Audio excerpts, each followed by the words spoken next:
আপনি যদি চাঁদাবাজিকে বন্ধ না করেন তাহলে আপনার এই আচরণ হয়তো বেশি দিন টিকবে না।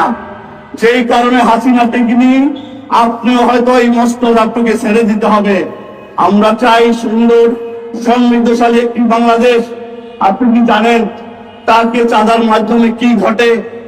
আপনি যদি প্রত্যেকটা জেলায় জেলায় ধরেন চিটাগাং পোর্ট থেকে কোনো মাল আসলো, চিটাগাং থেকে এ পর্যন্ত 10টা জেলা বাজে, এই 10টা জেলায় মালিক শ্রমিক ইউনিয়নের নামে চাঁদা নেওয়া হয়, টোল নেওয়া হয়। এর মাধ্যমে কি হয়? ট্রাকের ভাড়া বেড়ে যায়। এই ভাড়া গিয়ে দ্রব্য মূল্যের উপরে পড়ে। আজকে আপনি দ্রব্য মূল্য নিয়ন্ত্রণ করতে পারবেন না যদি আপনি এই টোলের নামে চাঁদাবাজি বন্ধ না করেন।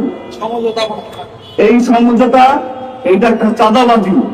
এটাকে কেউ সমঝোতা বলবে না, এটাকে কেউ কোনো মানে পজিটিভ ভাবে বলবে না, খেলা দেখানো যাবে না। আমরা বলতে চাই উনি যে কথাটা বলেছেন হয়তো না বুঝে উনি বলেছেন। উনি জাতির সামনে এসে টিভি চ্যানেলে এসে ওনার ভুল স্বীকার করে নেবেন এবং চাঁদাবাজের বিরুদ্ধে উনি নিজেই সংগ্রাম ঘোষণা করবেন। আমরা চাই বাংলাদেশের 16,18,00,000 মানুষ দ্রব্য মূল্য বাড়লে সবাই জিম্মি হয়ে যায় এই চাঁদাবাজের হাতে। এই তেজগাঁও থেকে আমরা সকল চাঁদাবাজকে বন্ধ করে দিতে চাই।